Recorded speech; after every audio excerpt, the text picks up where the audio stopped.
for Cristiano, he wasn't ready just to step away. He was ready to be almost wanting to be part of the new cycle, and at that point it was very easy to include him into the March camp, and then you can make a football decision. He scored 4 goals. He was a real leader, was a captain, someone that he brings an experience that no other player has in world football, someone that he can reach 200 caps for your country, but it's something that it needs to be used in your dressing room.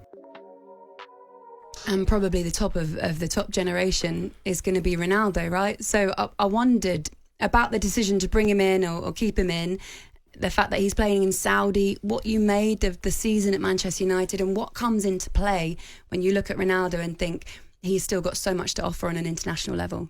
Well, I think that was the initial point. How do you make those decisions? At that point, I understand there is a lot of, let's say, a lot of feelings in a World Cup as a national team. I experienced myself that with Belgium. There is a big aftermath after a big tournament. There is a lot of debate. There is a lot of inquisition into every player's moment in their careers.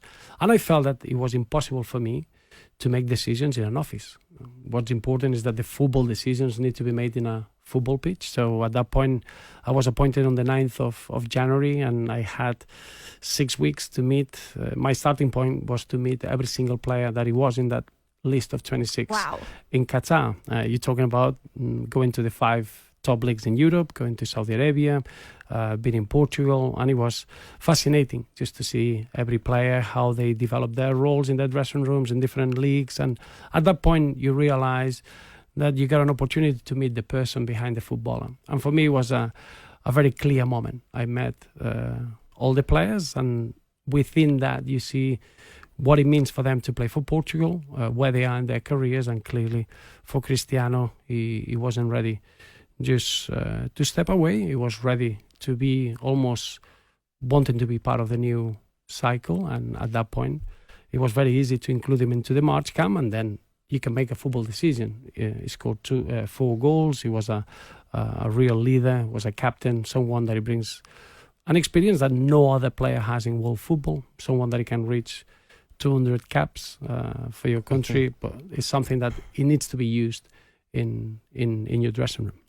I wanted to ask you about a young player. I know Ronaldo is an outstanding player, but he's the future of Portugal, Rafael Leao, because I've been watching him for a while now, and especially this season, he's frightening, isn't he? That assist he got against Napoli, the pace, the power, and I'm sure many clubs in Europe want to sign him. How good can he be? I can see why you would like a player like Rafael. I think his pace... and he plays with a smile. He's a player that is all talent. He's just instinctive. And it is true. Let's say that I haven't seen another team in Europe in the last 2 campaigns that a young player had such a big influence. AC Milan wins the Serie A last season because Rafael Leao has a huge influence. This season in the Champions League, the reason that AC Milan beats Napoli over 2 legs, it was Rafael Leao. So he is a player that we need. We have a responsibility to give him a bigger role in the national team, and it's always important to fit in him in a way of playing, and probably that's going to be the hardest job, how we can get all these attacking players, all these talented footballers in a well-balanced way to be a competitive team. But he's one of the most exciting footballers in the 1v1 situation at the moment. And then you've got the likes of Bruno Fernandes, you've got Bernardo Silva on the verge of a treble as well, and with City. Do you ever have a situation in teams that you manage? We always hark back onto the golden generation in England and how a lot of our players didn't get on with each other. Is it not like that anymore? When you get them in camp, do you ever have any rivalries? Obviously, you need to try to understand playing for the national team is a choice. If you are in a dressing room, it's because you are committed to achieve what the objective is. I haven't experienced myself being in a situation where I can see that the players are not in the same, sharing the same dream, or in a way they got a rivalry that is unhealthy. No.